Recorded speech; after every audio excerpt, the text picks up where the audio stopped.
जीशु ख्रीष्टଙ୍କ ଅତି ପବିତ୍ର ଓ ବହୁମୂଲ୍ୟ ନାମରେ ଆପଣ ସମସ୍ତଙ୍କୁ ଆଉ ଗୋଟିଏ ନୂତନ ପ୍ରସଙ୍ଗରେ ପୁନର୍ବାର ମୁଁ ସ୍ୱାଗତ କରେ। ଖ୍ରୀଷ୍ଟରେ ପ୍ରିୟର ଭାଇ ଓ ଭଉଣୀମାନେ, ଆଜି ମଧ୍ୟ ଆଉ ଗୋଟିଏ ନୂତନ ପ୍ରସଙ୍ଗକୁ ନେଇ ଆପଣମାନଙ୍କ ନିକଟରେ ଆସିବା ପାଇଁ ୟୁଟ୍ୟୁବ୍ ମାଧ୍ୟମରେ ପ୍ରଭୁଙ୍କ ବାକ୍ୟ ଜରିଆରେ ଆପଣମାନଙ୍କ ସହିତ କଥାବାର୍ତ୍ତା ହେବା ପାଇଁ ସ୍ୱର୍ଗର ପରମେଶ୍ୱର ପୁଣି ଥରେ ଏହି ସୁନ୍ଦର ସୁଯୋଗ ମୋତେ ଦେଇଛନ୍ତି। ସେଥିପାଇଁ ମୁଁ ପରମେଶ୍ୱରଙ୍କୁ ହୃଦୟ ସହିତ ଧନ୍ୟବାଦ ଦେଉଛି। ଆପଣମାନଙ୍କୁ ମଧ୍ୟ ମୁଁ ଧନ୍ୟବାଦ ଦିଏ ଯେ ଆପଣମାନେ ଆମର ଏହି ସାମୁଏଲ ଖରା ୟୁଟ୍ୟୁବ୍ ଚ୍ୟାନେଲରେ ପ୍ରସାରିତ ହେଉଥିବା ପ୍ରତିଟି ସନ୍ଦେଶ ଗୁଡ଼ିକକୁ ଆପଣମାନେ ନିୟମିତ ଦେଖୁଛନ୍ତି। ଆମ୍ଭମାନଙ୍କର ଉତ୍ସାହ ନିମନ୍ତେ ଆପଣମାନେ ସୁନ୍ଦର ସୁନ୍ଦର କମେଣ୍ଟସ୍ ଗୁଡ଼ିକ କରୁଛନ୍ତି। ଆପଣମାନଙ୍କର ଆମ ପ୍ରତି ପ୍ରେମ ଆଉ ଆପଣମାନଙ୍କ ପ୍ରଭୁଙ୍କ ପ୍ରତି ଯେଉଁ ଆଗ୍ରହ, ଏହିସବୁ ବିଷୟ ନିମନ୍ତେ ମୁଁ ପ୍ରଭୁଙ୍କୁ ହୃଦୟ ସହିତ ଧନ୍ୟବାଦ ଦେଉଛି। ପ୍ରଭୁ ଆପଣ ସମସ୍ତଙ୍କୁ ପ୍ରଚୁର ଭାବରେ ଆଶୀର୍ବାଦ କରନ୍ତୁ। ପ୍ରିୟ ଭାଇ ଭଉଣୀମାନେ, ଆଜି ମଧ୍ୟ ପ୍ରଭୁଙ୍କ ବାକ୍ୟରୁ ମୁଁ ଆପଣମାନଙ୍କ ନିକଟରେ ଆଉ ଗୋଟିଏ ନୂଆ ପ୍ରସଙ୍ଗ ଅଳ୍ପ ସମୟ ରଖିବା ପାଇଁ ଚାହେଁ। ଆଜି ଯେଉଁ ପ୍ରସଙ୍ଗଟି ମୁଁ ରଖିବା ପାଇଁ ଚାହେଁ, ସେହି ପ୍ରସଙ୍ଗର ଶୀର୍ଷକ ହେଲା ପିଲାତ କାହିଁକି ଯୀଶୁଙ୍କୁ କ୍ରୁଶରେ ଚଢ଼ାଇବାକୁ ସମର୍ପଣ କଲେ। ପିଲାତ ରାଜା କାହିଁକି ଯୀଶୁଙ୍କୁ କ୍ରୁଶରେ ଚଢ଼ାଇବାକୁ ସମର୍ପଣ କଲେ। ଏହି ପ୍ରସଙ୍ଗରେ ଆମେ ପ୍ରଭୁଙ୍କ ବାକ୍ୟରୁ କଥାବାର୍ତ୍ତା ହେବା। ମୁଁ କହିବାର ଅର୍ଥ ଏହା ନୁହେଁ ଯଦି ପିଲାତ କ୍ରୁଶରେ ଚଢ଼ାଇବାକୁ ସମର୍ପଣ କରିନଥାନ୍ତେ ତାହେଲେ ଯୀଶୁଙ୍କୁ ଯେ ମୃତ୍ୟୁବରଣ କରିବାକୁ ପଡ଼ିନଥାନ୍ତା, ଏହି କଥା ମୁଁ କହୁନାହିଁ। କିନ୍ତୁ ଆମେ ବାକ୍ୟରୁ ଅଳ୍ପ ସମୟ କଥାବାର୍ତ୍ତା ହେବା ଯେ ପିଲାତ ପ୍ରକୃତରେ କାହିଁକି ତାଙ୍କୁ କରଡ଼ା ପ୍ରହାର କରାଇବାକୁ, କ୍ରୁଶରେ ଚଢ଼ାଇବାକୁ ସମର୍ପଣ କଲେ। ଏହି କଥା ବାଇବେଲ ଆମ୍ଭମାନଙ୍କୁ ସ୍ପଷ୍ଟ ଭାବରେ କହେ। ପ୍ରିୟ ଭାଇ ଭଉଣୀମାନେ, ସେ ଯେ ମାନବ ରୂପ ଧାରଣ କରି ଏହି ପୃଥିବୀକୁ ଆସିବେ, ସେ ଶତ୍ରୁମାନଙ୍କ ହସ୍ତରେ ସମର୍ପିତ ହେବେ, ସେମାନଙ୍କ ଦ୍ୱାରା ସେମାନେ ତାଙ୍କୁ କ'ଣ କରିବେ, ମାରିବେ, ତାଙ୍କୁ ମୃତ୍ୟୁଦଣ୍ଡ ଦେବେ, ସେ କବର ପ୍ରାପ୍ତ ହେବେ। ଏହି ସବୁ ବିଷୟରେ ତାହାଙ୍କର ଜନ୍ମର 750 ବର୍ଷ ପୂର୍ବେ ସମ୍ପୂର୍ଣ୍ଣ ଭାବରେ ଭାବବାଣୀ କରାଯାଇଥିଲା। ମାତ୍ର ପିଲାତ ତାଙ୍କର ମନୋଭାବ, ତାଙ୍କର ଇଚ୍ଛା, ତାହାଙ୍କର ବିଶେଷ ବିଷୟ କିଛି ବାଇବେଲରେ ରହିଛି, ଆଉ ବାଇବେଲ ତାହା ଆମମାନଙ୍କୁ ସ୍ପଷ୍ଟ ଭାବରେ କହେ। ଆସନ୍ତୁ ଆମେ ବାକ୍ୟରୁ ଧ୍ୟାନ କରି ଦେଖିବା ଯେ ପିଲାତ ପ୍ରକୃତରେ ଯୀଶୁଖ୍ରୀଷ୍ଟଙ୍କୁ ସେ କରଡ଼ା ପ୍ରହାର କରାଇବାକୁ ଏବଂ କ୍ରୁଶରେ ଚଢ଼ାଇବାକୁ କାହିଁକି ସେ ସମର୍ପଣ କରିଥିଲେ। ଯଦି ଆପଣମାନେ ମୋ ସହିତ ମାର୍କ ଲିଖିତ ସୁସମାଚାରକୁ ଆସିବେ, ମାର୍କ ଲିଖିତ ସୁସମାଚାର 15 ଅଧ୍ୟାୟକୁ ଆସନ୍ତୁ। 15 ଅଧ୍ୟାୟ 15 ପଦରେ ସ୍ପଷ୍ଟ ଭାବରେ ଲେଖାଯାଏ ଯେ ଏଣୁ ପିଲାତ ଲୋକ ସମୂହକୁ ସନ୍ତୁଷ୍ଟ କରିବାକୁ ଇଚ୍ଛା କରେ। ଲେଖାଯାଏ ଯେ ପିଲାତ ସେ ଲୋକମାନଙ୍କୁ ସନ୍ତୁଷ୍ଟ କରିବା ପାଇଁ ଇଚ୍ଛା କଲେ, କାରଣ ଲୋକମାନେ ତାଙ୍କଠାରେ ବାରମ୍ବାର ଦାବି କଲେ ତାଙ୍କୁ କ୍ରୁଶରେ ଚଢ଼ାଅ, କ୍ରୁଶରେ ଚଢ଼ାଅ ଏବଂ ଆମ ପାଇଁ ବାରବାକୁ ମୁକ୍ତ କରିଦିଅ। ଆମକୁ ଏଇ ଜିହୁଦୀ ମାନଙ୍କର ରାଜା ବୋଲି କହୁଛି ଏ ଖ୍ରୀଷ୍ଟଙ୍କୁ ଆମକୁ ଦରକାର ନାହିଁ, ଆମକୁ ଯେ କି ଆଜି ସେ କାରାଗାରରେ ଅଛି, ଆମକୁ ସେଇ ବାରବାକୁ ଦରକାର। ଏହି କଥା ସେମାନେ ପିଲାତଙ୍କ ନିକଟରେ ବାରମ୍ବାର ସେମାନେ କ'ଣ କଲେ ଯେ ଚୋରରୋପ କରିବା ପାଇଁ ଲାଗିଲେ, ଦାବି କରିବା ପାଇଁ ଲାଗିଲେ। ଏହି ସବୁ ବିଷୟ ପିଲାତ ଦେଖିଲେ। ପିଲାତ ଅନେକ ଥର ଯୀଶୁଙ୍କୁ ମୁକ୍ତ କରିବା ପାଇଁ ଚେଷ୍ଟା କଲେ, କାରଣ ସେ ଜାଣିଥିଲେ ଯେ ପିଲାତ ପ୍ରଭୁ ଯୀଶୁ ଖ୍ରୀଷ୍ଟ ଜଣେ ପବିତ୍ର ବ୍ୟକ୍ତି, ଆଉ ତାହାଙ୍କ ଠାରେ ସେ ଦଣ୍ଡ ପାଇଲା ଭଳି କୌଣସି ଭୁଲ ନାହିଁ, କୌଣସି ଅପରାଧ ନାହିଁ, ଏହା ପିଲାତ ଭଲ ଭାବରେ ସେ ଜାଣିଥିଲେ। ତଥାପି ସେ କ'ଣ କଲେ, 15 ପଦରେ ଏଣୁ ପିଲାତ ଲୋକ ସମୂହକୁ ସନ୍ତୁଷ୍ଟ କରିବାକୁ ଇଚ୍ଛା କରି ସେମାନଙ୍କ ନିମନ୍ତେ ବାରବାକୁ ମୁକ୍ତ କଲେ, ପୁଣି ଯୀଶୁଙ୍କୁ କରଡ଼ା ପ୍ରହାର କରାଇ କ୍ରୁଶରେ ଚଢ଼ାଇବା ନିମନ୍ତେ ସମର୍ପଣ କଲେ। ପ୍ରିୟ ଭାଇ ଭଉଣୀମାନେ, ଯୀଶୁଙ୍କୁ ପିଲାତ କାହିଁକି ସେ କ୍ରୁଶରେ ଚଢ଼ାଇବା ପାଇଁ ସମର୍ପଣ କରୁଅଛନ୍ତି?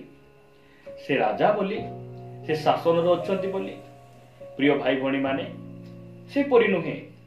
କିନ୍ତୁ ସେଇ ସବୁ ଅଧିକାର, ଶାସନ ଏହିସବୁ ଥିବା ସତ୍ତ୍ୱେ ମଧ୍ୟ ଏବଂ ପ୍ରଭୁଙ୍କର ବାକ୍ୟରେ ତାଙ୍କୁ କ୍ରୁଶରେ ଚଢ଼ାଯିବ ଏସବୁ ଭାବବାଣୀ ଲେଖାଗଲା ପରେ ମଧ୍ୟ ସେ କ'ଣ କରୁଛନ୍ତି? ଲୋକଙ୍କୁ ସନ୍ତୁଷ୍ଟ କରିବା ପାଇଁ, ଲୋକଙ୍କର ନିକଟରେ ପ୍ରତିଷ୍ଠିତ ହେବା ପାଇଁ, ପ୍ରଶଂସିତ ହେବା ପାଇଁ ସେ କଣ କରୁଅଛନ୍ତି? ଯୀଶୁଙ୍କୁ ସେ କ୍ରୁଶରେ ଚଢାଇବା ପାଇଁ ସମର୍ପଣ କରୁଅଛନ୍ତି। ପ୍ରିୟ ଭାଇ ଭଉଣୀ ମାନେ, ଜଣେ ରାଜା ବୋଲି ରାଜା ମାନଙ୍କର ରାଜାଙ୍କୁ ଭୁଲ ବୁଝିବା, ରାଜା ମାନଙ୍କର ରାଜାକୁ ଅସନ୍ତୁଷ୍ଟ କରିବା, ପ୍ରଭୁ ମାନଙ୍କର ପ୍ରଭୁଙ୍କୁ ଶତ୍ରୁ ହସ୍ତରେ ସମର୍ପଣ କରିଦେବା କେତେ ଭୟଙ୍କର ବିଷୟ ନୁହେଁ କି?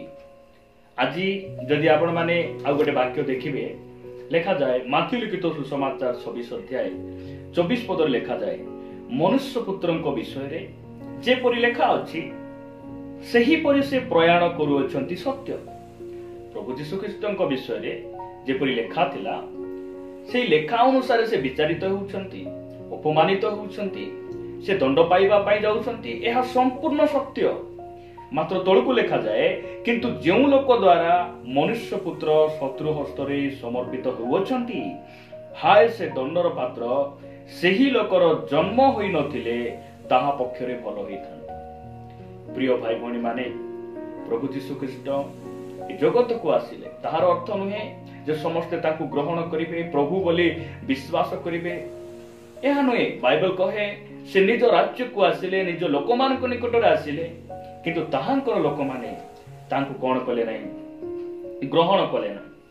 ଏହା ସମ୍ପୂର୍ଣ୍ଣ ସତ୍ୟ ଅଟେ। କିନ୍ତୁ ସବୁ ଜାଣିଲା ପରେ ମଧ୍ୟ, ତାହାଙ୍କର ଆଶ୍ଚର୍ଯ୍ୟ କର୍ମ ଦେଖିଲା ପରେ ମଧ୍ୟ, ତାହାଙ୍କ ସହିତ ବସିଲା ପରେ, ଉଠିଲା ପରେ, ଇସ୍କରିତ ଯିହୁଦାଙ୍କ ବିଷୟରେ ଲେଖାଯାଏ। ଇସ୍କରିତ ଯିହୁଦା ସେ ବାପ୍ତିସ୍ମ ନେଇଥିଲେ, ପରିତ୍ରାଣ ପାଇଥିଲେ, ଆଶ୍ଚର୍ଯ୍ୟ କର୍ମ କରୁଥିଲେ, ତଥାପି ସବୁ ଜାଣି ଶୁଣି ସେ କଣ କଲେ? ପଇସା ଲୋଭରେ ଯୀଶୁଙ୍କୁ ଶତ୍ରୁ ହସ୍ତରେ ସମର୍ପିତ କଲେ। ଆଜି ମୁଁ ଆପଣ ମାନଙ୍କୁ କହିବା ପାଇଁ ଚାହେଁ, ଆପଣ ଜଣେ ଖ୍ରୀଷ୍ଟ ବିଶ୍ୱାସୀ ଭାବରେ ଆପଣ କାହାକୁ ସନ୍ତୁଷ୍ଟ କରୁଅଛନ୍ତି? ଆପଣ ପ୍ରଭୁଙ୍କୁ ସନ୍ତୁଷ୍ଟ କରିବା ପାଇଁ ଆପଣ ଚର୍ଚ୍ଚ ଯାଆନ୍ତି, ବାକ୍ୟ ପ୍ରଚାର କରନ୍ତି, ସେବା କରନ୍ତି, ନା ଲୋକମାନଙ୍କୁ ସନ୍ତୁଷ୍ଟ କରିବା ପାଇଁ ଆପଣ ସେବା କରନ୍ତି, ପ୍ରାର୍ଥନା କରନ୍ତି, ଗୀତ ଗାଆନ୍ତି? ପ୍ରିୟ ଭାଇ ଭଉଣୀ ମାନେ, ପ୍ରଭୁ ଯୀଶୁଖ୍ରୀଷ୍ଟ এই ଧରା ପୃଷ୍ଠରେ ସେ ଯେତେ ଦିନ ଥିଲେ, ସବୁ ସମୟରେ ସେ ଆପଣା ପିତା ପରମେଶ୍ୱରଙ୍କୁ ସେ ସନ୍ତୁଷ୍ଟ କରିବା ପାଇଁ ପ୍ରତ୍ୟେକ କାର୍ଯ୍ୟ ସେ କରୁଥିଲେ। ସେଥିପାଇଁ ସେ କହିଲେ ଯେ ଈଶ୍ୱରଙ୍କ ଇଚ୍ଛା ସାଧନ କରିବା ମୋର ଖାଦ୍ୟ ଅଟେ, ତାହା ମୋର ଖାଦ୍ୟ ଅଟେ। ପ୍ରିୟ ଭାଇ ଭଉଣୀ ମାନେ, ଆମେ କେବେ ହେଲେ ମଧ୍ୟ ମନୁଷ୍ୟକୁ ସନ୍ତୁଷ୍ଟ କଲା ଭଳି ଆମେ କର୍ମ କରିବା ଉଚିତ ନୁହେଁ। ମନୁଷ୍ୟକୁ ସନ୍ତୁଷ୍ଟ କଲା ଭଳି ଆମେ ପ୍ରାର୍ଥନା କରିବା ଉଚିତ ନୁହେଁ। ଅନେକ ସମୟରେ ଯେ ପ୍ରକାର ପାର୍ବତ୍ୟ ଉପଦେଶରେ ପ୍ରଭୁ ଯୀଶୁଖ୍ରୀଷ୍ଟ ଆମମାନଙ୍କୁ ଶିଖାଇଲେ ଯେ କପଟି ମାନେ ସମାଜ ଆଗରେ ସେମାନେ ପ୍ରାର୍ଥନା କରିବା ପାଇଁ ଭଲ ପାଆନ୍ତି, ଲୋକ ଆଗରେ ନିଜର ଧାର୍ମିକତାକୁ ଦେଖାଇବା ପାଇଁ ସେମାନେ ଭଲ ପାଆନ୍ତି, ପରମେଶ୍ୱର ଉପରେ ଦେଖନ୍ତି ନାହିଁ। ମନୁଷ୍ୟ ଉପରେ ଦେଖେ, ମାତ୍ର ଆମର ପରମେଶ୍ୱର ଆମର ଅନ୍ତଃକରଣ ଦେଖନ୍ତି। ଶେଷରେ ଗୋଟେ ପଦ ପଢି ମୁଁ ସମାପ୍ତ କରିବା ପାଇଁ ଚାହେଁ। ଆପଣ ମାନେ ସାଧୁ ପାଉଲଙ୍କ ପତ୍ରରେ ଦେଖିବେ, ସାଧୁ ପାଉଲ କଲସିୟ ମଣ୍ଡଳୀ ନିକଟକୁ ଲେଖିଲା ବେଳେ ସେ ସୁନ୍ଦର କଥା ସେ ଲେଖନ୍ତି। ଆପଣ ମାନେ କଲସିୟ 3 ଅଧ୍ୟାୟ 22 ଆଉ 23 ପଦରେ ଦେଖିବେ, ଲେଖାଯାଏ, ହେ ଦାସ ମାନେ, ମନୁଷ୍ୟକୁ ସନ୍ତୁଷ୍ଟ କଲା ପରି ଦୃଷ୍ଟି ଆଗରେ କର୍ମ ନ କରି ବରଂ ପ୍ରଭୁଙ୍କୁ ଭୟ କରି ହୃଦୟର ସରଳତାରେ ସବୁ ବିଷୟରେ ତୁମ୍ଭମାନଙ୍କ ଜାଗତିକ କର୍ତ୍ତା ମାନଙ୍କର ଆଜ୍ଞାବହ ହୁଅ। 23 ପଦରେ, ତୁମ୍ଭେ ମାନେ ଯାହା କିଛି କର ପ୍ରଭୁଙ୍କ ନିମନ୍ତେ କଲା ପରି ଅନ୍ତର ସହ ତାହା କର, ମନୁଷ୍ୟ ନିମନ୍ତେ କଲା ପରି କର ନାହିଁ। ପ୍ରିୟ ଭାଇ ଭଉଣୀ ମାନେ, ବାକ୍ୟ ମାନଙ୍କୁ ସ୍ପଷ୍ଟ ଭାବରେ କହେ, ଅନେକ ସମୟରେ ଆମେ ଆମ ପାଳକଙ୍କର ମନକୁ ଯିବା ପାଇଁ, ଆମେ ପାଳକଙ୍କୁ ସନ୍ତୁଷ୍ଟ କରିବା ପାଇଁ ଅନେକ ଭାଇ ଭଉଣୀ ମାନେ ଅନେକ ପ୍ରକାର କାମ ଗୁଡିକ କରିଥାନ୍ତି।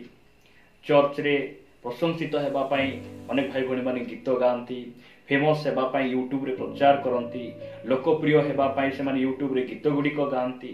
ବାଇବେଲ କହେ ଆମେ ମନୁଷ୍ୟକୁ ସନ୍ତୁଷ୍ଟ କରିବା ନିମନ୍ତେ କୌଣସି ପଦ ପଦ୍ଧତିକୁ ଆମେ ଆପଣାଇବା ଉଚିତ ନୁହେଁ।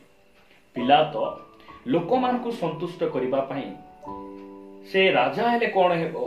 ସେ ରାଜା ମାନଙ୍କର ରାଜା ପ୍ରଭୁ ଯୀଶୁଖ୍ରୀଷ୍ଟଙ୍କୁ ସେ କଣ କଲେ? କରଡ଼ା ପ୍ରହାର କରାଇବାକୁ ଏବଂ କ୍ରୁଶରେ ଚଢାଇବାକୁ ସେ ସମର୍ପଣ କଲେ। ଆପଣ ଲୋକଙ୍କର ମନକୁ ଯିବା ପାଇଁ, ଲୋକଙ୍କୁ ସନ୍ତୁଷ୍ଟ କରିବା ପାଇଁ ଆପଣ କୌଣସି ଭୁଲ କରି ବସୁନାହାନ୍ତି ତ? କୌଣସି ପାପ କରୁନାହାନ୍ତି ତ? ପ୍ରିୟ ଭାଇ ଭଉଣୀମାନେ, ଅନେକ ସମୟରେ ଅନେକ ଭାଇ ଭଉଣୀମାନେ ସେମାନେ ବାକ୍ୟ ଶୁଣିଲା ପରେ, ମଣ୍ଡଳୀରେ ରହିଲା ପରେ, ପ୍ରଭୁଙ୍କୁ ପାଇଲା ପରେ ମଧ୍ୟ ଯେଉଁ ସମୟରେ ଘରେ କୁଣିଆ ମୈତ୍ର କିମ୍ବା କିଏ କୌଣସି ସ୍ଥାନରେ ସେମାନେ ଭେଟନ୍ତି, ଯାହା ସେମାନଙ୍କୁ ଆମେ କିଣିଦେବା କଥା ନାହିଁ, ଯାହା ସେମାନଙ୍କୁ ପରିବେଷଣ କରିବା ପାଇଁ ଦେବା କଥା ନାହିଁ, ସେ ସବୁ ବିଷୟ ମଧ୍ୟ ସେମାନେ ଦେଇ ଦିଅନ୍ତି। ନଦେଲେ ସେ କଣ କରିବେ, ମନ ଦୁଃଖ କରିବେ, এই ପ୍ରକାର ଭାବି ସେମାନେ କଣ କରନ୍ତି, ଦେଇ ଦିଅନ୍ତି। ପ୍ରିୟ ଭାଇ ଭଉଣୀମାନେ, ଏବଂ ସମାଜ ଆଗରେ ଯାହା ଆମେ କରିବା କଥା ନାହିଁ, ପରମ୍ପରା ଗୁଡ଼ିକ ଲୋକମାନେ ଛାଡ଼ନ୍ତି ନାହିଁ। ଏହା ତ ଏଇ ପରମ୍ପରା ତ ନ କଲେ, ଏ ଭୋଜି ଟିକେ ନ କଲେ, ଆମେ ଏଇସବୁ ସମାଜରେ ତ ଚଳିଛି, ଏସବୁ ନ କଲେ ତ ଲୋକ ଆମକୁ ଖରାପ ଭାବିବେ, ଆମକୁ ଅପମାନ କରିବେ। ପ୍ରିୟ ଭାଇ ଭଉଣୀମାନେ, ଆମେ ଲୋକଙ୍କ ଆଗରେ ଭଲ ବୋଲେଇ ହେବା ପାଇଁ, ଲୋକଙ୍କୁ ଆମେ ସନ୍ତୁଷ୍ଟ କରିବା ପାଇଁ ଆମେ କେବେ ମଧ୍ୟ କୌଣସି କର୍ମ କରିବା ଉଚିତ ନୁହେଁ। ପରମେଶ୍ୱର ଚାହାନ୍ତି ସବୁବେଳେ ଆମର ଆଚରଣ, ଆମର କାର୍ଯ୍ୟ, ଆମର ପ୍ରତିଟି ବ୍ୟବହାର ଦ୍ୱାରା ସେ ଯେପରି ସନ୍ତୁଷ୍ଟ ହେବେ, ଆଉ ତାହାଙ୍କର ନାମ ମହିମାନ୍ୱିତ ହେବ, ଆଉ ସେ ଯେ ପରମେଶ୍ୱର, ସେ ସତ୍ୟ ଜୀବିତ ପରମେଶ୍ୱର ଆମ ଦ୍ୱାରା ସେ ପ୍ରମାଣିତ ହେବେ, ଏହା ସେ ଇଚ୍ଛା କରନ୍ତି।